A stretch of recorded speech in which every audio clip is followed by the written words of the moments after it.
Hello and welcome to the Chaddy Enders. Episode 5 already. Unbelievable. We're flying through the weeks. I'm David Broadbent, and each week on the Chaddy Enders, we sit down with a former player, manager, member of staff, or owner, or someone connected with Oldham Athletic to discuss their time at Boundary Park. First up, I would like to thank our fantastic sponsors. Firstly, to AC Tyres. We've had some horrible weather over the last couple of weeks, and always worthwhile checking your tyres, getting some winter ones on there. Go and see Wayne and the team at AC Tyres. They'll be more than happy to sort you out. Latics fans as well, so always good. Also to Eden Creative, based in Royton, fantastic design agency there. Rick, also again a lifelong Latics fan. And to NFL Weekends.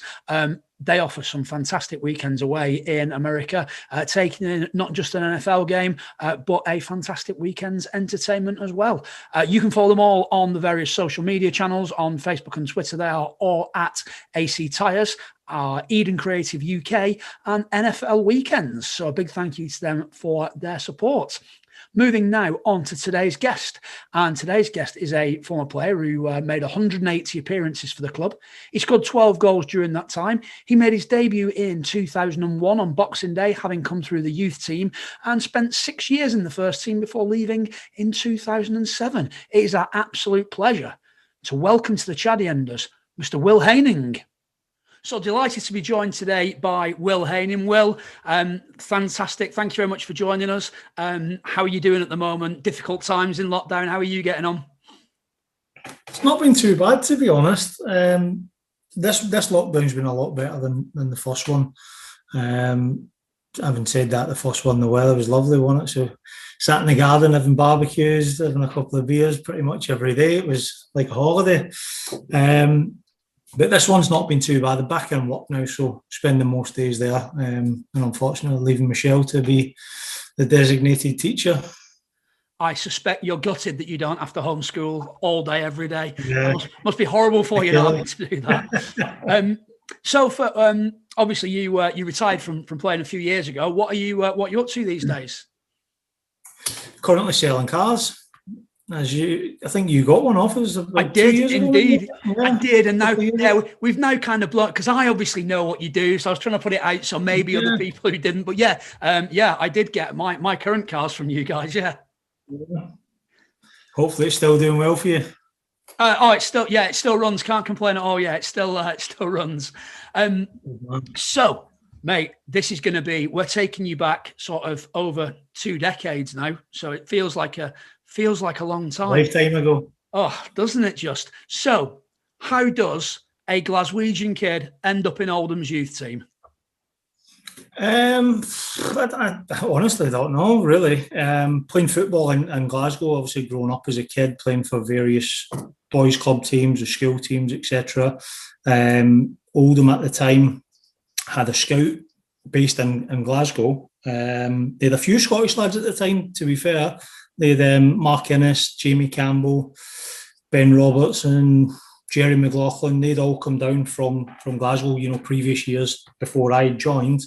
I think I was maybe about 13, 14, roughly.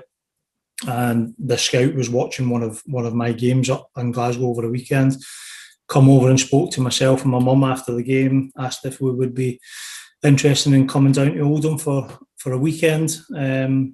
And playing in the kind of the School of Excellence as it was then on the Sunday, and see what I thought and see what they thought of me. So that kind of was ongoing from 13 or 14 till I was old enough then to come in full time. I'd come down every second month or so. I'd play up in Glasgow on a Saturday morning, jump on the train down to Manchester, stay overnight with my mum in Oldham somewhere, and then play for the School of Excellence on the Sunday, and then back on the train back to Glasgow. And then, so how did it then work? As soon as you'd finished school, what were you 16 and then moved down? Was it still YTS then? No, it was a scholarship program. I think it might have even been the first year of the scholarship program. So what happened was in Glasgow, I'd done my exams in the summertime, but I wasn't 16 until October. So I wasn't allowed to leave school until Christmas. So the plan was to try and come in full time at Christmas. But then because of the scholarship program, you had to have a college place as well. And I couldn't start college kind of halfway through the year, so to speak. So between Christmas and the summertime, I wasn't at school. I had nothing to do. I was unemployed. I was sat at home pretty much every day doing nothing. So I spent a couple of weeks at a time coming down to Oldham and coming in full time, which really helped me, to be fair, because then when I did start full time in that coming July, I knew what to expect. I kind of had a head start on the lads that was coming in at the same time as me. So after not that long, you find yourself in and around the first team. Who were the senior pros then? Who were you sort of, you're in and around the squad before you make your debut. Who are you looking up to at that point? Well, when I first came down, obviously I was playing centre back at the time, so I was always kind of looking who's in front of me, really pecking all the wise to try and get in front of them. And when I first came down, the first choice centre back pair at the time was, who was it now? Sean Garnett and Stuart Tom. I'm pretty sure it was them two. So they two were obviously, I was only a 16-year-old, 17 coming up. They were like giants compared to me back then. They were massive, big old units. I'm thinking, bloody hell, I'm never going to be as big as them kind of thing. But, full-time training, working out, step by step. By the time I kind of was getting in and around the first team, Stuart Tom had gone and Stuart Balmer had come in from Wigan. And I got on really well with Stuart. I still keep in touch with him now. And he's a good lad, and I did learn a lot from him, kind of progressing then onwards. And you actually made your debut Boxing Day 2001 in a win at Blackpool. You came on for Paul Murray, I think it was you came on for. Do you remember much about your debut? Came on for Shares. Was it Shares? Yeah. Oh, wow. Do you remember much about your debut? Well, funnily enough, leading up to that game, I'd been involved a couple of times in the first team squad. They used to obviously have like an 18-man squad, and then an hour before the team would get announced and the squad would get announced, and there was always one or two that was kind of left over, just in case injuries in the warm-up or somebody not feeling particularly well, especially away from home. So I was kind of 18th man, so to speak, a couple of times leading up to that game. And then we were training Christmas morning, I think it was, and the squad went up on the wall in the dressing room, pinned up, and going over to see obviously who's on there, if I'm on there, and my name was on there. And one of my teammates at the time was a Scouse lad called Joe Doran, he was called, and he obviously lived in Liverpool, and obviously my family was up in Glasgow. It was Christmas Day, and he was like, listen, I've told my mum you're coming back to us, and have Christmas dinner with us and all the rest of it. So I was like, yeah, no worries, that's fine. And the physio at the time, we had Paul Caton as a physio, and he was a Scouser as well, so he used to pick me up and drop me off kind of as and when, because I didn't drive. So going over to his house Christmas Day after training, Christmas dinner, and his mum's like, oh, do you want a glass of wine or do you want a beer? And I was like, yeah, go on then. So I had a bottle of beer. I ended up having about 5 or 6 bottles of beer, because I'm thinking, I've been 18th man here this last 3 or 4 games. I'm going to be the same again, not get on the bench and not get on and all the rest of it. So I think I had about 5 or 6 bottles of beer throughout Christmas Day. So then we've got to Blackpool, Boxing Day. Mick Wadsworth was the manager, and he's named me on the bench. I'm thinking, Jesus Christ. But still not thinking I'm going to get on or anything like that. So anyway, we were 2-0 up. I think David Reeves scored both of them. He did. I was there that day, yeah. Yeah. It was the old Blackpool as well, with a wooden stand and all the rest of it. But Reeves had scored 2, and we were coasting a bit, to be fair. And the gaffer at the time, Mick, was like, right, well, get ready, you're coming on. And I think I only played maybe 3 or 4 minutes or whatever it was, but it felt forever, and I was absolutely blown. We'd gone in. So, do you remember much about your first sort of few overnight away trips? Who were you rooming with back then? First overnight trip, I didn't. It was before I'd actually made my debut. We were playing Bournemouth away. It was a Friday night game, and we'd gone down on the Thursday, stopped over on the Friday night, and then the game was stopped over Thursday night. Game was a Friday, and I was sharing the room. There was 3 of us in the room. There was me, Mark Innes, and Matthew Tipton. 3 kind of young lads at the time, and Innes is an absolute space cadet. So he gets night terrors, Innes, and he talks in his sleep, and he he's just a bit weird like that. But about 2 a.m, I can hear this commotion going on in the room. And I'm kind of waking up, and I'm looking around thinking, what's going on here? And Innes is stood at the bottom of his bed, whacking his bed with his pillow, like over his head, proper battering it down. Me and Tippy are like, what the heck's going on here? And we're going, Innes, what are you doing? And he's like, there's spiders everywhere. They're all over my bed. I'm trying to get them. And he was fast asleep, but just battering hell out his bed. But that was my very first overnight trip away, and it was a memorable one.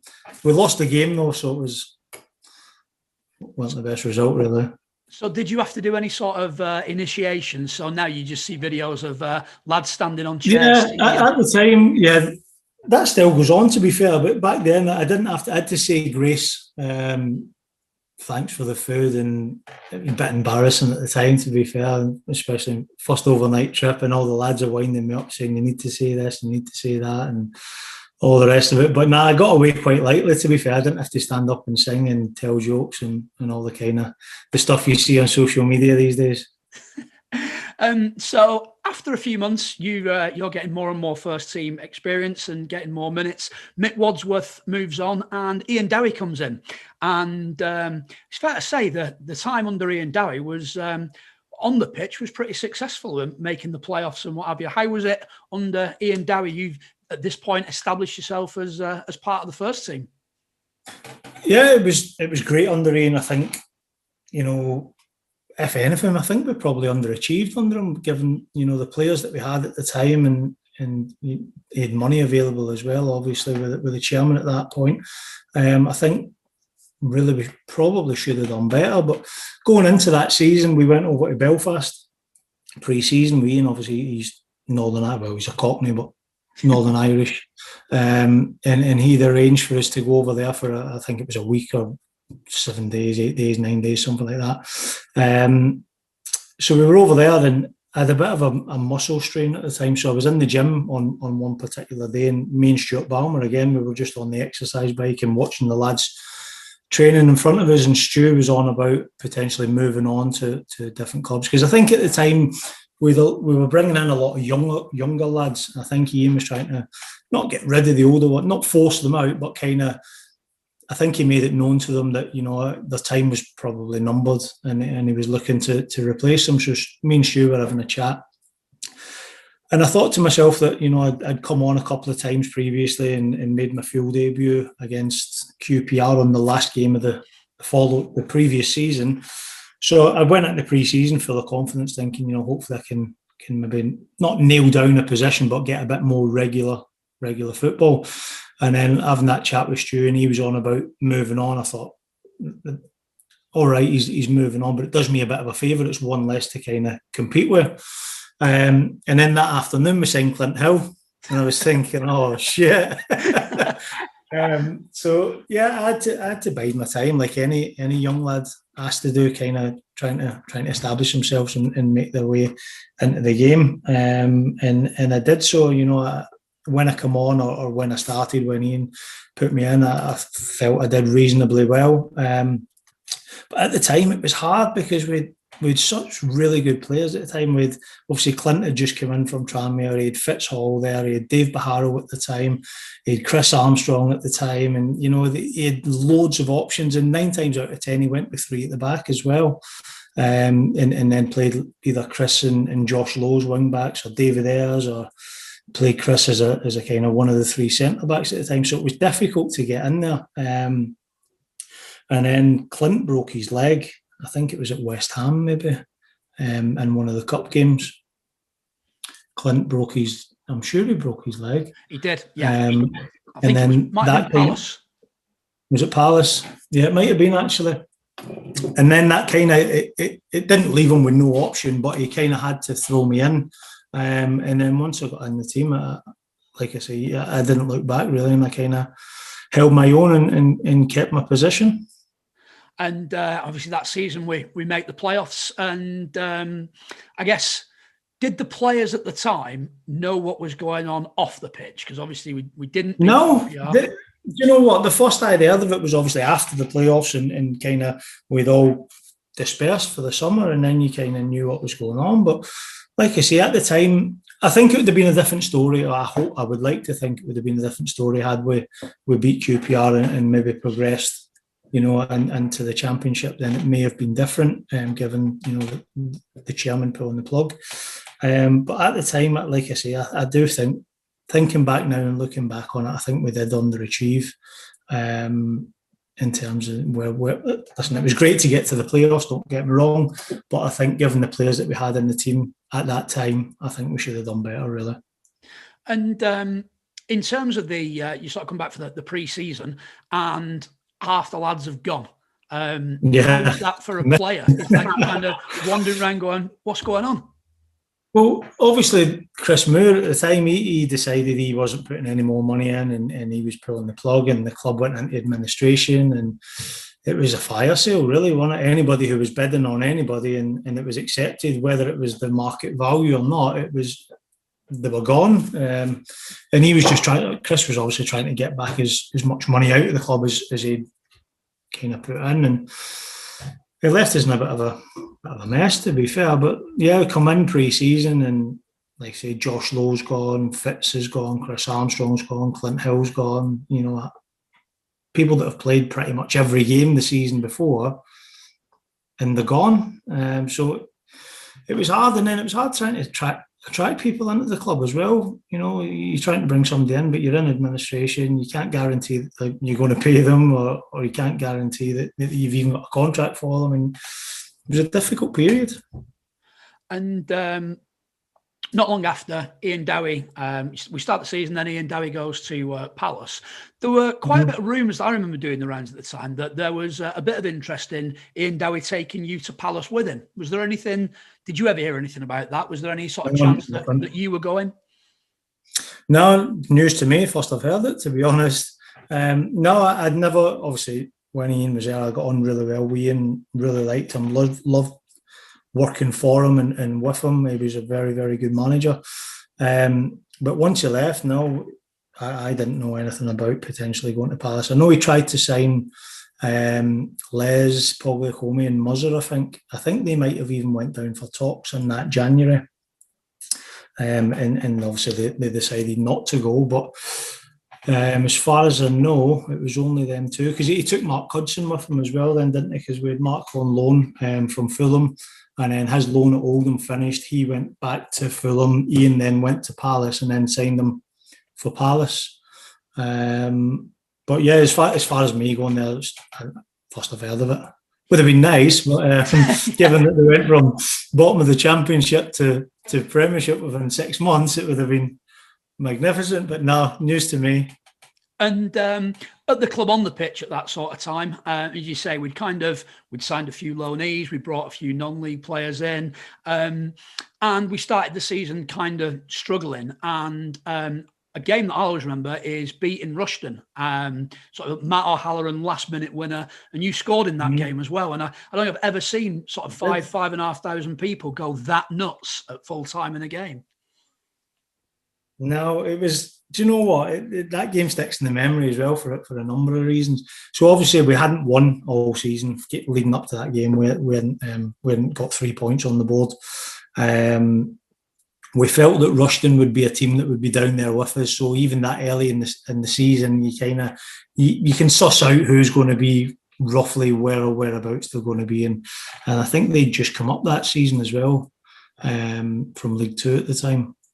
So we felt that they would be one, that would be our rivals, kind of given the squad that we had at the time and struggling to get players in. So, yeah, I think I scored to make it 2-1 to us, and it was quite late on in the game.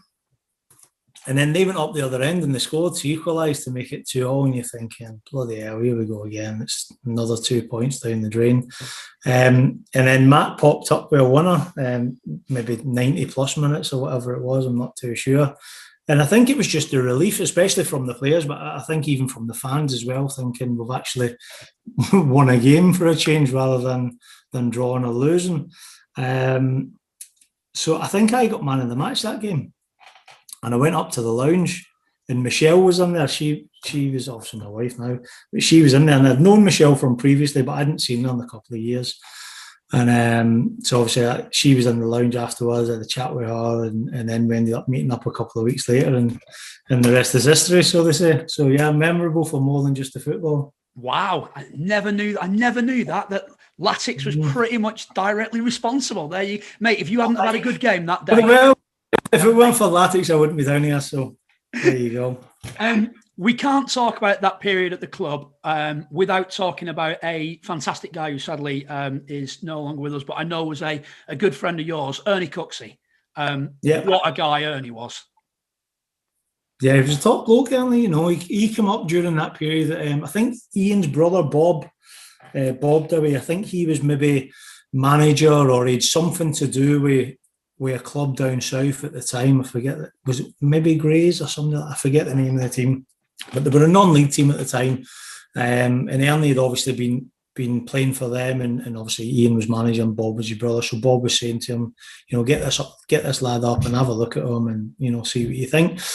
And Ernie was as honest as the day's long. He'd give you everything he had every game. He wasn't technically the best player that's ever played the game, but tell you what, he had a lot of heart, a lot of spirit, a lot of fight, and he was a great lad in the changing rooms. I think he was a year older than me, so we got on really well. Fitz had moved down to Palace, back to London, but he had an apartment up here. And Fitz and Ernie had known each other because they played non-league together before Fitz had come up to Oldham. So Ernie ended up living in Fitz's apartment up here, but he didn't know anybody, didn't know the area or all the rest of it. So I spent most of my afternoons round at Ernie's, me and Ernie and Mark Hudson, eating rubbish and playing darts till God knows what time of the morning, and Fitz's wall was covered in holes. But no, he was an absolute diamond of a lad, honestly. You couldn't have wished for a better teammate. Yeah, great guy, and sadly missed. Back onto the pitch, and your career is sort of going well. You are first choice. You start captaining the team as well, and then Brian Talbot takes over, comes in, and that leads to a particularly memorable game in beating Manchester City in the FA Cup. Yeah, Brian came in. Do you know what? When he first came in, I wasn't sure of him, to be dead honest. He came in and I was injured, so his first couple of games, I obviously wasn't available. And I don't think he fancied me, to be honest. Not fancy me, but obviously I don't think he wanted me. He didn't think that I was up to it. That was the initial thought that I got from him. And as time went on, obviously, we were short on numbers, and I kind of forced my way into his thoughts, and probably for a period of time played my best football for Oldham under Brian. In the end, I got on really well with him. His downfall was he was too honest.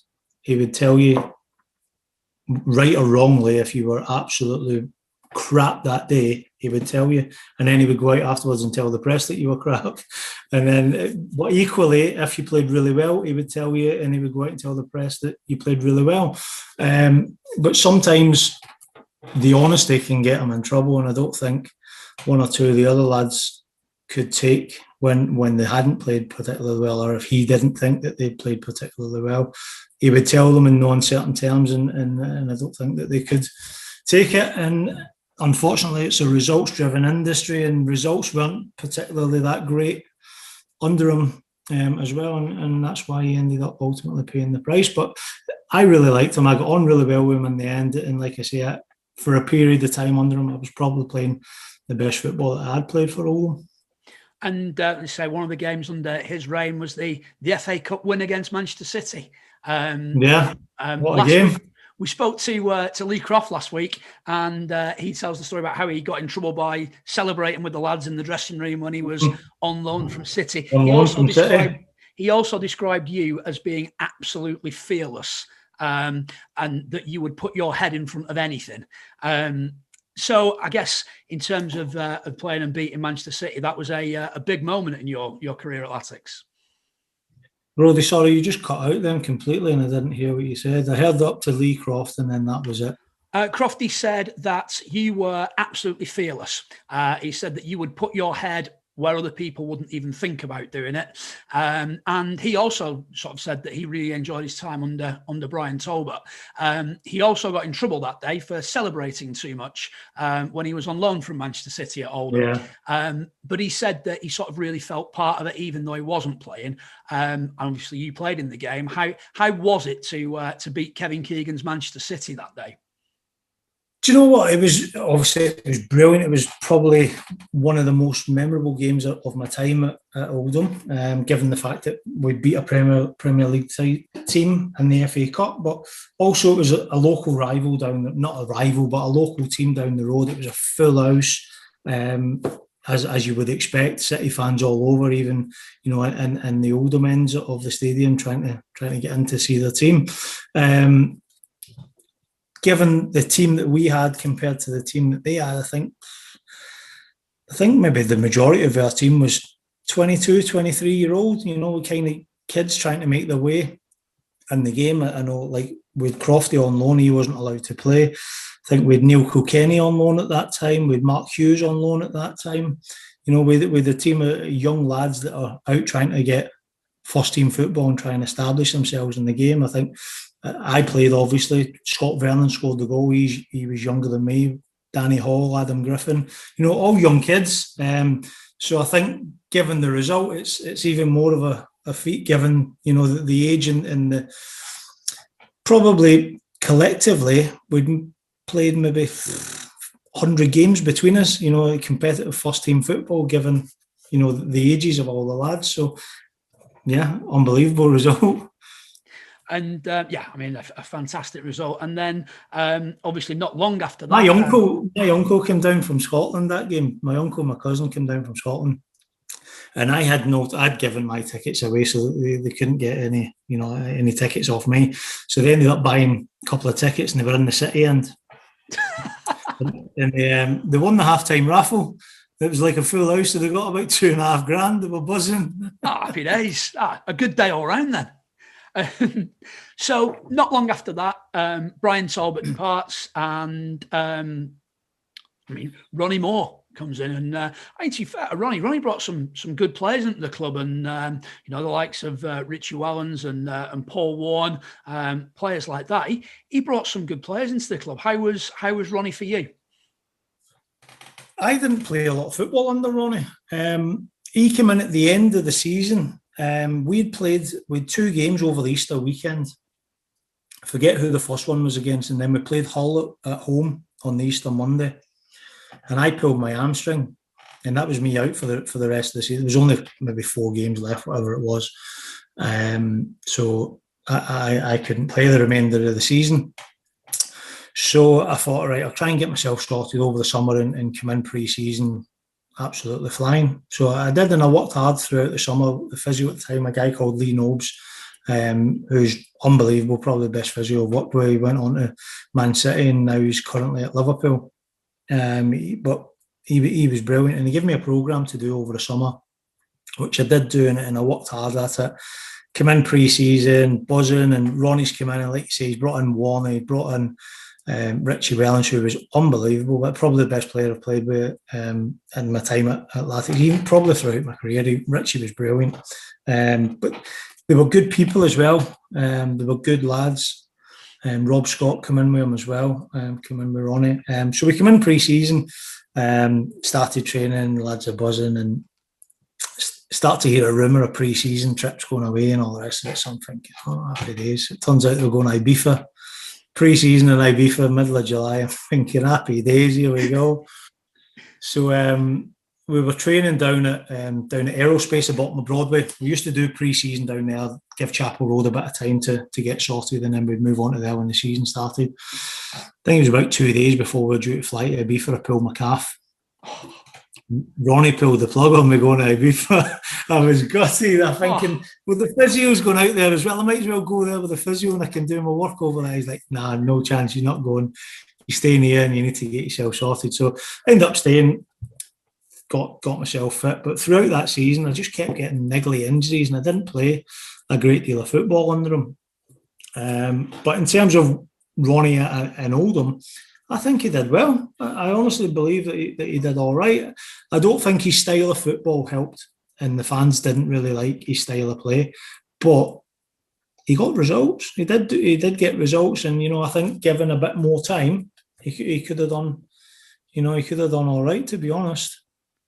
Well, that brings us on to the next manager, and Ronnie obviously leaves the summer after, and John Sheridan comes in. So someone that you played with now comes in as manager, and he did play the sort of football that the Oldham fans wanted to see, and continued sort of the team that Ronnie had and built on that, and another tilt at the playoffs.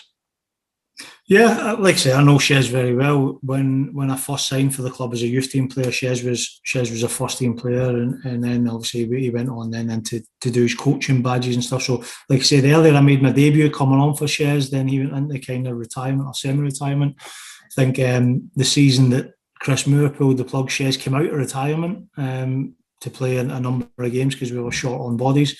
So I've played with him, at reserve team level, at first team level. So I knew all about him.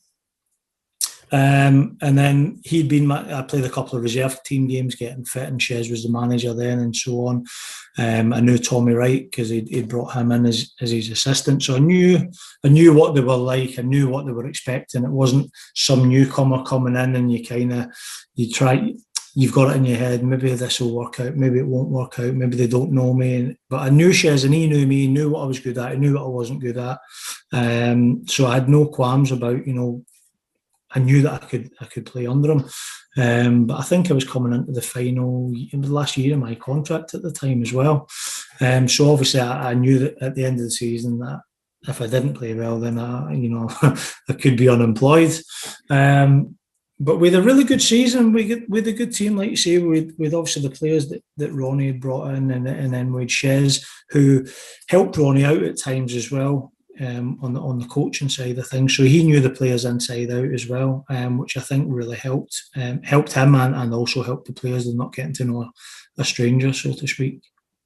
And ultimately unsuccessful in the playoffs that season against Blackpool. Again, though, do we think that maybe Les Paul went off injured in the home leg, and then the second leg we kind of just got blown away a little bit over in Blackpool. What does it feel like? It must be horrible losing in a playoff semi-final. Yeah, it's awful. It's awful. You're playing all season obviously to reach an end goal of trying to get promotion or being up there in contention or whatever it's going to be. And then you obviously get in the playoffs. But Blackpool went on an unbelievable run at the end of that year. They come from nowhere. They were, Christmas time, they were mid-table or whatever it was, and they went on an unbelievable run. They didn't lose for God knows how many games. But every week, you finish your game, you win and you check the results, see if you're still in the playoffs, see if you've gone up a place, down a place, whatever it's going to be. And every week you see them winning and you're thinking they've come from absolutely nowhere. But with regards to the playoff game, I think the damage was done in the first leg, really, because we're going over to Bloomfield Road then and we're chasing it. We've got to win and buy a few goals or we're out, do you know what I mean? And it's season over. And I think they knew that. They knew what was coming, and they just hit us on the counter-attack a couple of times late on and dead and buried, weren't we? It was convincing in the end, though, given the scores over both legs. And unfortunately, that was your last game. How did a move to St Mirren come about? Were you ever likely to stay? Were you always going? So what happened was, I was getting married this summer, and I booked my stag do. The previous summer for this weekend, which was the playoff weekend, the second leg. So obviously, I didn't go on my stag do, but everybody else still went. And we just went for a bit of a jolly up over in Riga. So me and a guy called Martin Thomas, who big Oldham fan. So me and him, obviously he was at the Blackpool game on the Saturday, and we lost the game obviously, and that was the season finished. but my stag do wasn't due to return until the Monday. So I thought. So me and him jumped on a flight then Sunday morning over to Riga and just surprised the rest of the lads with 20, not even 24 hours, I don't think, in Latvia. Flew back on the Monday, come in to see Shez. He wanted a meeting with everybody who was either out of contract, in contract, whatever it was. So yeah, I sat down with Shez. I wanted to stay. Say that now. So what happened was we brought in Sean Gregan on loan that season. Unbelievable. He done brilliant. Griggs is a great lad and great to play with, and he was a very, very, very good footballer. But his loan, I don't know what was going on with his loan, but we ended up signing him permanently. So Griggs was signed for obviously the following season. We had Stefan Stam there at the time as well. There was myself who was coming out of contract. So anyway, Shez wanted to see me on the Monday. So I went in and he was like, listen, Will, you're not really going to be in my plans. I'm bringing in somebody else. I've already got Griggs. I think you and him are very similar. But I fancy bringing in somebody else. The problem was Griggs was whatever age he was, and he wasn't very mobile. And myself, admittedly, I wasn't the quickest. So I think he wanted somebody in with a bit of pace that could play alongside Griggs because he was going to be his first choice. That was clear to see and to hear. And he wanted somebody in beside him that could cover the ground a bit better than I could, which was fair enough. That was his decision. So he's like, listen, I can offer you a contract, but you're not really going to play. You're going to be, third choice, fourth choice, maybe whatever it is. And I thought to myself, I don't really want to go from playing every week and club captain and all the rest of it to a bit of a bit part player and maybe not play at all. So I think he brought in, was it Joe Thompson, something like that? John Thompson, yeah, from Forest. From Forest. Yeah. So he brought him in, and then he had Griggs, obviously, and he had Stammy at the time as well. So I'd gone off. I'd got married that summer. I was on my honeymoon, and my agent phoned me, and we got married in Scotland, so I'd gone on honeymoon flying from Glasgow Airport. So I was flying back into Glasgow Airport, and my agent phoned me, and he's like, been speaking to the St Mirren manager, they want to have a chat with you and all the rest of it. And St Mirren's stadium is literally a couple of 100 yards from Glasgow Airport. So it's like, no problem. I says, I'll land there on whatever day it was. I'll go round to the stadium then and have a chat with the manager.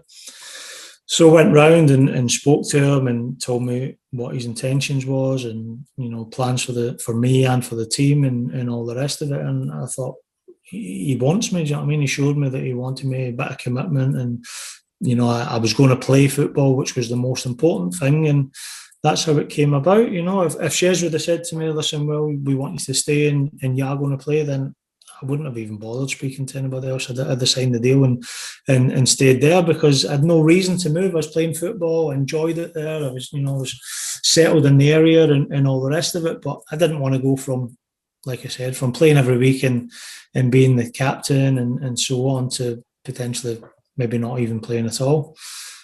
So that's how the St Mirren come out. Sod's Law, Griggs ruptured his Achilles early into that season, and then I don't think he played again for about 18 months maybe.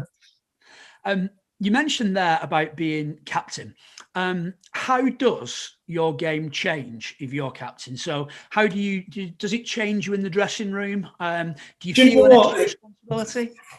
Back then, probably not, because I was young when do you know what? Probably thinking back on it now, I probably didn't deserve to be the captain, to be honest. Listen, it was an honour to do it and a great privilege. But throughout my time there was a lot more experienced players in the team than me. Like David Ayres, for instance, had been around everywhere, and he was, I think he was 42, 43 maybe by the time that he had retired. So he had a lot more experience than me, and probably would have done a better job as a captain. A captain, somebody you go if you've got maybe an issue with whatever it may be, or the captain digs people out and pulls them up if they're not doing their job properly, or gives them a bit of praise, or back then, like I say, I was a young lad, and I was probably, without realising, being a bit selfish because I was more focused on myself and trying to make myself a bit better than trying to help the other lads and whatever gripes that they may have with other players or the management, or telling them off. Like, for instance, I use David Ayres as an example. And if somebody's playing and they're the captain and Ayres is kind of not pulling his weight, or not that he didn't do, but who am I as a 19, 20-year-old to pull out David Ayres and say, get your finger out you and do your job properly? Because probably should though, really. But thinking back then, it was maybe a bit selfish of me, just concentrating more on my own game than kind of what a captain probably should be doing. Okay, so I've got a couple of questions I've been asked to ask you, and then we'll go through a few sort of quick fire ones. And so you mentioned Martin Thomas earlier. So Martin, when he found out that I was speaking to you, said, you've got to ask Wil about a halftime conversation in the dressing room with Guy Branston. Now, Guy Branston is usually not to be messed with. So what did you do to him, Wil? That is what he did to me. Do you know what? We were playing, who were we playing? MK Dons at home. And they weren't the best, to be fair. They were on a terrible run. And we were playing them at home. And they had a lad called Isel McLeod up front. He'd been at Derby and he'd been around a few clubs, but he was quick, really quick, to be fair. And like I say, I weren't blessed with great pace. So we were battering them. And he's broke away and scored 1-0 down. So Brano's moaning at me and I'm moaning at him. So we're chasing the game. And like I say, we were battering them, but they broke away and scored. So Brano just keeps walking off, like kind of, and this is in the first half. He just keeps like walking down because we're so in control. But I'm thinking if another ball comes up and I'm in a foot race with him, there's only one winner. So I'm trying to get him back so that there's me and him. Two's better than one, obviously, against this lad. And he just kept walking off. And I'm thinking, what the heck are you playing at here? So anyway, they broke away, he scored again, 2-0 down, going in at half time. So me and him are sat together because obviously the squad numbers go round the wall and, position-wise. So me and him are sitting right next to each other. And he's trying to tell me something and I'm trying to tell him something and we both think each other's right, obviously. So I was like, right, well, we're not going to win this argument, are we? And kind of, obviously a bit more language was involved in that. And I've turned away. And as I turned back to say something to him, he's got massive hands. I've just seen this fist coming towards me and I thought, oh no. And he caught me a cracker on the cheek. And I'm thinking to myself, I don't really want to get up here and try and have a go at him because he's a big old unit. But I thought I need to try and do something, don't I? So I've kind of jumped up one side, he jumped up the other. Richie Wellens, who's again only 5 foot nothing really, isn't he? And Rhys Day at the time, Chris Day at the time, he's got in between us. So I'm thinking, thank God for that, So Brano's gone and sat directly opposite me across the other side of the changing room, and he's just sitting looking at me with this awful look on his face, steam coming out his ears, and I'm thinking, what have I done here? So the Ronnie Moore, he was shouting or screaming or whatever it was about fighting and being 2-0 down and this and that. Next thing, Brano jumps up and he comes to me again. Oh, mate, honestly, the dressing room was an absolute riot. And we never spoke for ages after that, because me and Brano used to get on really well. We were good friends and we got on really well. And I just thought, there's no need for that. But listen, these things happen in football. You have fights. I've done it myself with other players. You have fights and sometimes it's good, to get it out in the open and there's nothing wrong with having a punch or a kick or an argument or whatever it's going to be, because it shows that you mean it and you care and you want better. I wanted more out of him, he wanted more out of me, and that's the way it goes. But yeah, I had a big lump and a bruise on the side of my face for about a week or two after it. Oh dear! I mean, you can just blame it on a stray elbow or something like that. Just blame it on that. Yeah. Had a few of them as well. Right, so I've got a few sort of fairly quick fire questions to ask you. Don't think too much about the answer, and let's see where we get with it. So, you scored 12 goals for the club. Best one? First one v Cheltenham, FA Cup. into the Chaddy end. Don't remember much about it, to be honest. I just remember the ball coming and I just headed it back across goal and it went in. We lost the game, but it's a memorable one. Like I say, first goal for the club in the FA Cup. Okay. Best player you ever played against when you were at Oldham? Say that again, pal. Best player you ever played against while you were at Oldham? The toughest opponent I had, he's probably not the best player that I played against, but in my experience playing against him that day, we played Tottenham in I think it was a Carling Cup maybe, and Freddie Canuti played up front for them and he was unbelievable. He was unreal. Couldn't get near him. He was just taking the piss. Yeah, they brought him off and I was thinking happy days, and they brought Jermaine Defoe on and he scored within about 5 seconds of being on the pitch. I must admit, I looked at that game when I'll be doing the sort of research for this, saw that you'd played and saw that some of the people that played up top for Spurs were Keane, Defoe and Canute, and just thought, that must have been horrible. You mustn't have known where to look. You know what, though? I don't know, you'd probably correct me if I'm wrong here, if you've got it in front of you, but they scored late on, a couple of goals late on. They scored 2 or 3 goals late on, so I think the scoreline flattered them, really. I think it was 3-1 or 3-0, whatever it was, for a large spell. And then I'm sure they scored 2 or 3 goals late on in the game. Yeah, no, I think after 70 minutes it was 2-0. And they scored. So we held our own, and then obviously they ran away with it in the end. But yeah, they started with Keane and Canute up top, and they gave us a run around, to be fair.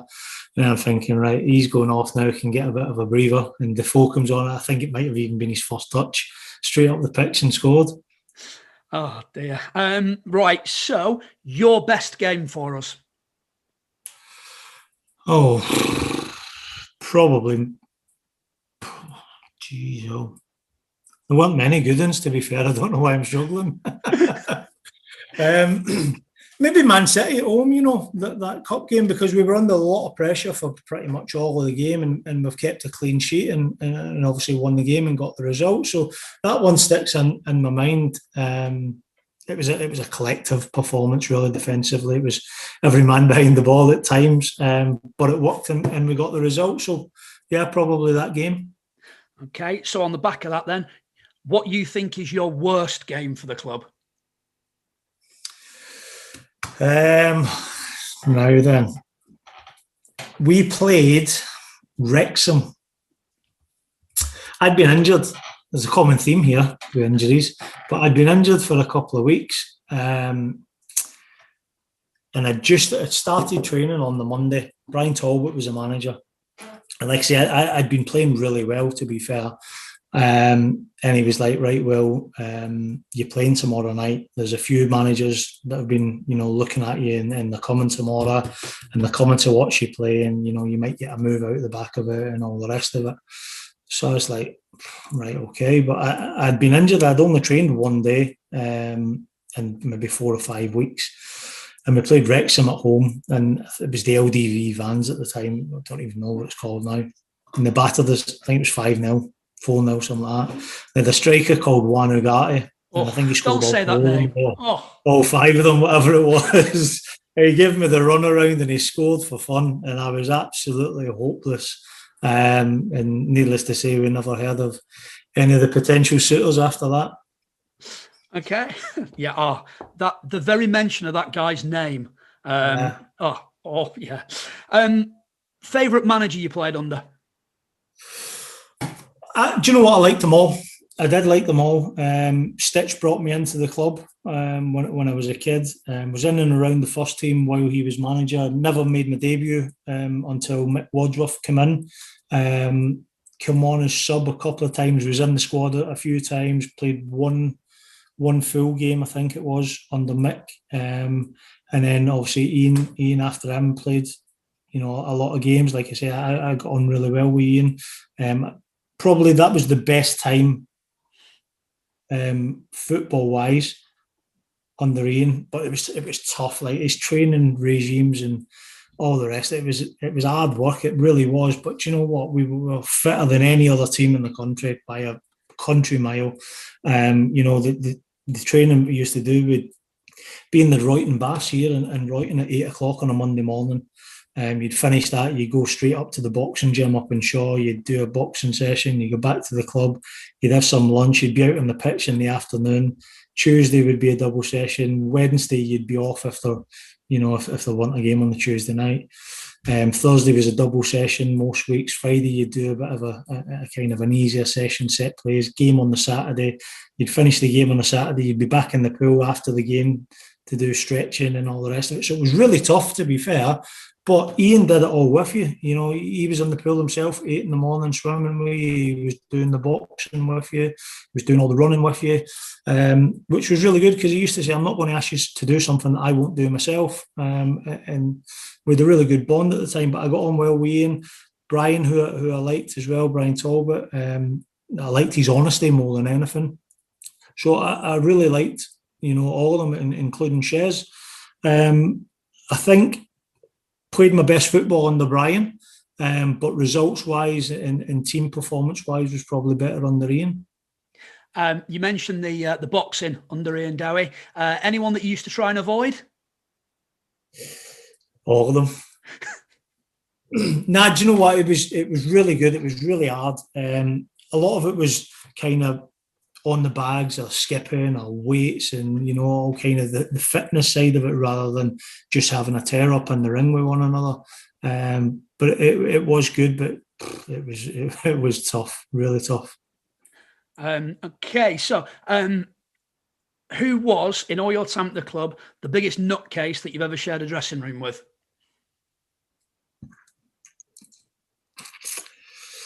In what sense? So probably Guy Branston in terms of lunatic. Like if he went off the rails, he was just mad. He was crazy. Nutcase in terms of practical jokes and taking the piss and always up to no good. Probably Darren Sheridan, Chris Killen, maybe. They were always up to no good and kind of practical jokes wise. And best Christmas party at the club? Oh dear. Because probably the last one. There were some players there that could probably that probably like to drink, that could probably take drinks on that. That was a bit of the culture back then. We're going back. How far are we going back? 16, 17 years maybe, something like that. So there was a bit of a drinking culture, and it wasn't just not a drinking culture. We didn't go on the piss every night and all that. We did it at the right time. Don't get me wrong. If we'd play on a Saturday and there was a game on a Tuesday, then you probably wouldn't go out on a Saturday night. If there was no game on a Tuesday, you'd probably go out on a Saturday night. If there's no game midweek, you might go out for a couple of drinks on a Tuesday night because you're probably off on the Wednesday. But we didn't go out and abuse it and kind of on the piss, 5 nights out of 7 or whatever. Christmas party, probably the last one there, maybe 2006. Me and Andy Liddell had arranged it, and the Clayton Arms used to be at the bottom of the ground there, didn't it? So we'd I don't think we had a game, actually. I think maybe the game was postponed or frozen pitch or whatever. It's kind of the norm for that time of the year at Latics, isn't it? Yeah. We'd arranged down there for that, in the afternoon, just the football team, all fancy dress, and there for a few beers and all the rest of it. And then down into Manchester then, and it was really good because we had a good group of lads. And we always had a good group of lads, to be fair, at Oldham. There was never a time when I was there and we thought, he's not really, he's a bad egg or he's this or he's that. We always had a good squad, and that's testament to the players that were there and also the management for bringing in the right people to fit in. But yeah, we went into Manchester that night, and remember later on in the evening trying to get a taxi back home, and I'm walking around town on my own and I'm looking across the road and Chris Porter's walking down Deansgate dressed as Incredible Hulk. But no, it was good fun. It was, it was a time that we could relax and go out and not have to worry about, a game the next day or a couple of days down the line or whatever it was. Cool. So who are you still in touch with? Who are your sort of best friends from the club? Have you stayed in touch with many people? Yeah, I speak to Mark Hughes quite often. Keep in touch with Les now and again over in Australia. Chris Killen now and again. Richie Wellens, speak to Rick quite often. He's doing really well, to be fair. I know his time at Oldham didn't pan out the way that he wanted it or should have panned out, really. But yeah, I think that the job that he's done at Swindon was unbelievable, and now he's back up here and at Salford and doing well. So I wish him all the best. But yeah, keep in touch with a few of them, to be honest. And the final question, and everybody moves away and they're busy in their own lives and doing their own thing, and sad. I wouldn't mind a reunion. I bump into Paul Murray now and again. He's obviously he still works at Oldham with the youth setup, and I see him now and again in the area, and he's always promising me a reunion getting sorted out. But you know, the last 12 months have been pretty much a write-off, haven't they? So maybe sometime this year Muzzer will sort it out. Yeah, well, fingers crossed. And finally, final question: do you still keep an eye out for the club's results? Before all this, did you get down to games? Yeah, like I say, I still live in the area. You know, live in Royton. Mrs. is from Oldham. A lot of my friends who I've met, obviously, in my time living down here, they're all Oldham fans. They take their lads to Latics. I used to take my lad down there as well. So, yeah, it's a team that's close to my heart. You know, they gave me my first opportunity in football. They brought me down from Glasgow when I was a kid, and if they hadn't took the chance on me then you know, it could have been a complete different career path, and wouldn't be here now. Wouldn't have my missus here and kids, and you know, it could have been completely different. So yeah, they've got a special place for me, Oldham, and I do keep an eye out for the results. So fingers crossed they can get their act together and start winning a few games. Yeah, absolutely, mate. Fingers crossed. That is a perfect place to leave it. Thank you very much for joining us. Much appreciated, Wil. Really enjoyed it. Thank you very much for having me. A huge thank you to Wil Haining for joining us this week on the Chaddy Enders. A big thank you to you guys for tuning in, whether you've listened to it or watched it. Thank you very much. It's massively appreciated. A big thank you to our sponsors once again, Eden Creative, AC Tyres and NFL Weekends. Please do give them a follow or a like on Facebook or Twitter or Instagram. That'd be massively appreciated by those guys, I'm sure. Next week, we are joined by former Latics CEO, club accountant, and one-time owner, Neil Joy. Neil spent 19 years at the club, and he has seen a lot over those 19 years. Some good, some not so good. If you've got any questions for Neil, please feel free to drop me a line. We are on Facebook and Twitter at The Chaddy Enders, and I'd be delighted to hear from you. Have a great week, and hopefully I'll speak to you again next week. Thank you very much.